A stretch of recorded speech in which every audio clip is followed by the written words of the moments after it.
Essa situação é um pouco desagradável na vida das pessoas, mas pode ocorrer.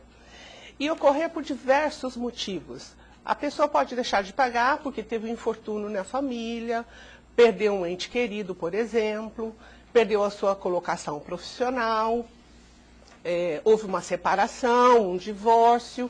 Então a pessoa se vê diante de uma situação nova, que é lidar com as finanças com um membro da família só.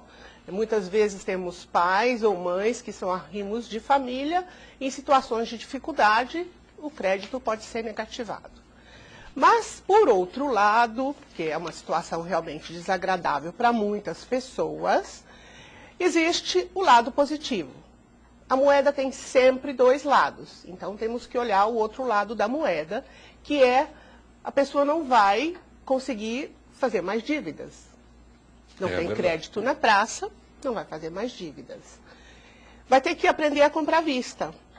Sem crédito, então não vai usar mais cartão de crédito, cheque pré-datado, vai ter que aprender a lidar só com pagamentos à vista.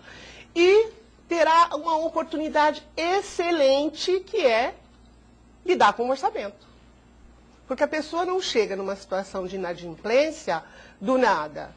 Então, tem esses casos todos de infortúnio que eu comentei, mas a grande maioria, pelo menos na minha experiência, entra no negativismo, né, nesse nome negativado, porque cometeu excessos. Então, uma oportunidade ímpar. Não sabia exatamente lidar com dinheiro, com o orçamento, fazer suas contas, chegou a oportunidade. E essa oportunidade, quando aparece, tem que ser aproveitada. Desse ponto de vista, fica mais fácil lidar com o nome negativado. Tem que aprender agora a lidar com o orçamento. E muitas vezes, a pessoa não tem bens. Então, esse sequestro, essa penhora, ele já estava devendo muito no cheque especial, devia muito em cartão de crédito, não tem bens. Então, essa penhora, efetivamente, para essa pessoa, acredito que não vai ter nenhum resultado. Então, o que a pessoa faz? Ela chega num ponto que o credor começa a ligar. O credor tem pessoas especiais, pagas para isso, e chega num ponto que os juros são tão altos e muitas vezes abusivos que ela tem que decidir. Eu vou pagar a minha sobrevivência ou vou pagar os juros do credor? Então a resposta é: sobreviva. Pague as contas de sobrevivência. O seu aluguel, a luz, alimentação, então ela vai sobreviver.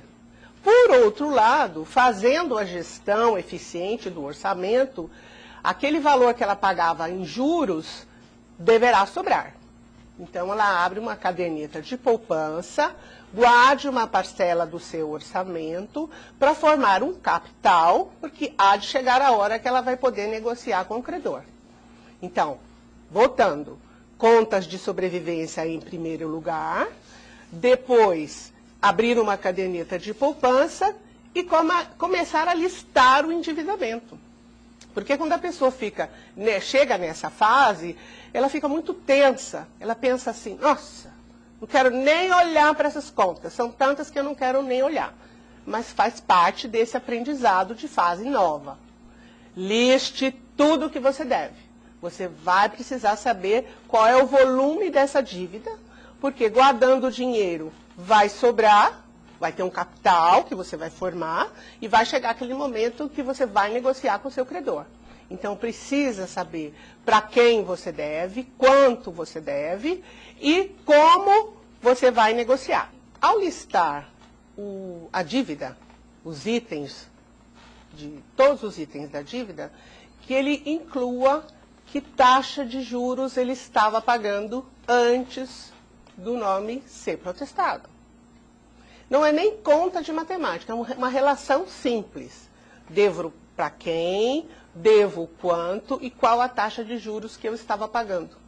Só esse fato já é um alerta. Só esse exercício já é um alerta. Porque a pessoa vai perceber que, em alguns casos, as taxas são indecentes. Se ele não percebeu isso antes, nesse exercício, ele vai perceber. E quando fizer a poupança, quando já tiver aquele volume, ele vai decidir quem ele vai pagar primeiro. Então, claro que se existia a ameaça de sequestro de bens, ele deve priorizar esses itens. Como ficar sem carro, se ele puder, envolver a casa própria. Então, isso é muito importante. E por que será que ele chegou nessa situação, como nós já falamos aqui? Porque ele não teve juízo. A pessoa tem que se preparar para renegociar. Porque, às vezes, ela fica tão triste, essa situação é tão difícil para ela, que ela corre para fazer a negociação.